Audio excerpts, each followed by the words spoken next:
જે ઘણા સમયથી અમે રૂપાલાને અહીંથી ટિકિટ નહીં દેવા માટે માંગ કરી રહ્યા છે કે રૂપાલાની ટિકિટ રાજકોટથી રદ કરો, એમને આ વખતે ચૂંટણી ન લડે, બસ અમારી એટલી જ માંગ છે કે એમને આ વખતે ઘરે બેસાડો, બસ એટલી સિમ્પલ માંગ છે. પણ તમને નથી સમજાતી એટલે અમારા વિરોધ પ્રદર્શનના ભાગરૂપે રાજકોટમાં ઘણા વિસ્તારોમાં બોયકોટ રૂપાલાના પોસ્ટર માર્યા છે. જો આ જ સ્થિતિ યથાવત રહેશે તો આખું રાજકોટ પણ ભરી દેશું. ચોક્કસપણે સાખી ના લેવાય અને બધી વસ્તુઓ માફીને યોગ્ય નથી હોતી.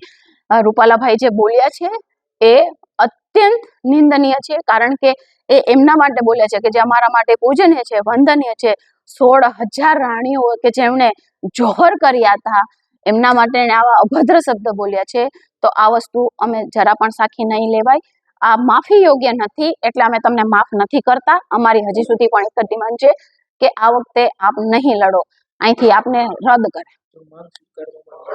માંગ સ્વીકારવામાં નહીં આવે તો હજી પણ અમારા આંદોલન ચાલુ જ છે, આંદોલન ચાલુ જ રહેશે. સભાઓ ચાલુ જ છે, બધે ગામડે ગામડે અને તાલુકે તાલુકે એમનો વિરોધ થઈ રહ્યો છે. પહેલા તો એવું હતું કે ભાઈ ખાલી ભાજપથી રૂપાલાથી વાંધો છે, ભાજપથી વાંધો નથી, પણ હવે જો ભાજપ આ વસ્તુ નહીં સમજે તો ગામડે ગામડે ભાજપનો પણ બહિષ્કાર કરવામાં આવ્યો છે. એમની વિરુદ્ધના પોસ્ટરો લગાવ્યા છે. ભાજપના કાર્યકર્તાઓને ગામમાં એટલે કે પ્રવેશબંધી થઈ ગઈ છે. આ ચાલુ થઈ ગયું છે.